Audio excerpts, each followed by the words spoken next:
How's it going, everybody? It's Justin Keir. I wanted to share some stuff with you about my encounter recently with not one, not two, but three bears. Three separate occasions. I don't know which would be worse. Which would be worse? Me having an encounter with three bears all at the same time, or the fact that in the last 3 weeks I've had three bear encounters. But it goes to something that I think a lot of men especially are thinking about right now, something I know is on my mind, and that's about moving forward. This has been the last 4 months of our lives. I don't have to tell you, have been slightly odd for a lot of us. Some really good things coming out of it, some challenging times for a lot of people, and these encounters recently had me thinking about something that I think helps us move forward. And so here's my bear stories, okay? So first of all, about 3 weeks ago, I had the first one. I was hiking with a buddy. Some of you may have seen me post this on Facebook. I was hiking with a buddy. We were out in the middle of kind of nowhere. We're here in Georgia, so it was in the North Georgia mountains. And we were down this path that was a not very well-traveled path. And so we're walking along, and I'm maybe 10 feet in front of him. We're just walking down the path, and then I hear something. So I stop and it's like, hey, did you hear that? No, you didn't. We didn't hear anything. So we keep walking a little bit more. Wait, hold on. Did you hear that? No? Okay, well, keep taking people steps. Stop. I heard that. And we look over, and kind of to my left and behind me, 30 feet away, is a legit mama bear with cubs. So we freeze. Won't tell you what was running through my mind or down my leg. I'm just kidding. I wasn't that scared. But a little bit. But so we kind of stand there for a minute. We both had a trekking pole in one hand. I had another means of self-defense in another. And so we're just kind of waiting there. Made some loud noises. It growls at us, which, if you haven't had a bear in the wild growl at you, you're missing out on life. Growls at us. We pause, and then it kind of turns down, starts going the other direction. I turn around, we're going the other direction, and we were just fine, obviously. I'm still here. And then about a week ago, I went on a little kind of overnight solo camping trip, just myself, just kind of being alone, my thoughts, just me and God, let's have some conversations, Lord. Let's see what's going on. And in the course of 2 days, one of the nights I kind of overlooked this little edge of the mountain that I was on. Not a tall mountain. We're in Georgia, okay? So it's not the Rockies, but still down the edge of a mountain, and could see one kind of down at the bottom of the hill. And then this next day, as I was hiking back out, similar to the first experience, I kind of heard a noise, looked, and there was a much smaller bear, just kind of on its own, just right there. I yelled, because I've watched History Channel's Alone a bunch of times, "Hey bear, get out of here." And it just looked at me, and then I just kept walking, and I guess he kept walking too. But so anyway, those were my three bear encounters. But as I was thinking about it, here's the tie-in, right? It's not just a chance for me to share random stories with you. On one hand, there was a reason that I was willing to put up with the chance of running into a bear.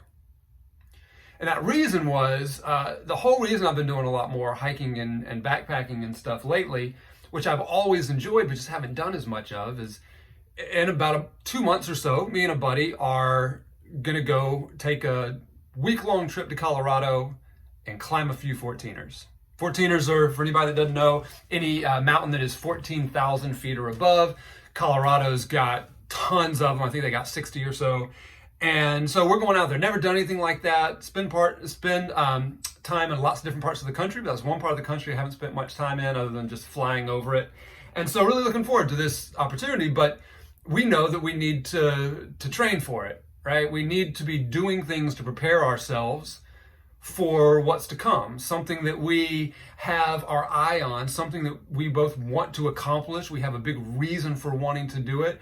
And so I was willing to put myself in situations where there could be some type of danger, because my mission and purpose is bigger than that chance meeting.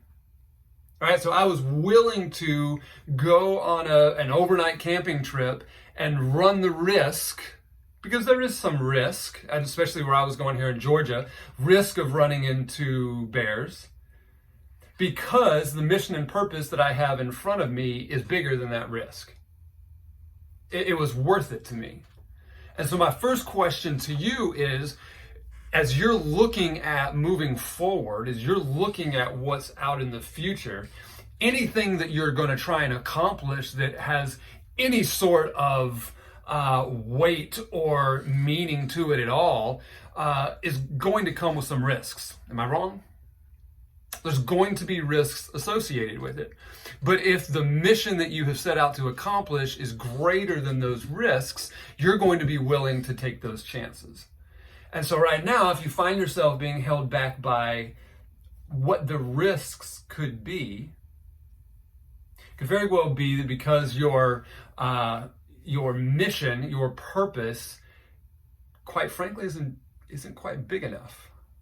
So that's your first step as you're looking at moving forward, is looking at what your mission and your purpose really is. And then the other side of it, and it just goes, I was on a podcast, or recorded it with a guy last week, hasn't been released yet, but we were talking about the value, especially for leaders, of having a big mission, of having a purpose, that we can do all these other things, but if we can't connect it back to what our mission and purpose is, that's when we lose steam. That's when we give up. That's when we tap out early.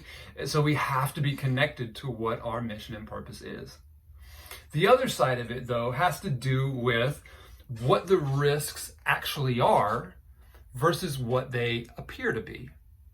Because I'll be honest, right? And my buddy and I both, that first bear that we came across, it was a little unnerving, because you recognize in that moment that here's an animal, here is a creature that ultimately is way bigger, stronger, more powerful than I am. And if it attacks me, even if I have certain things at my disposal to use in defense, this is ultimately something that could cause great physical harm to me. And so you're in that moment, and it's just, this is a dangerous situation.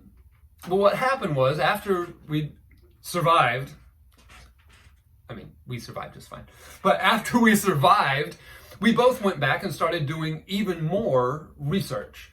We started looking at studies, and we looked at data, and we looked at not just where we are living now, but what the situations are like in Colorado. And so we did all this research, and we read a bunch of articles, and just poured over this, and came to the conclusion that the vast majority of the time in those encounters like what we had, you're going to be just fine.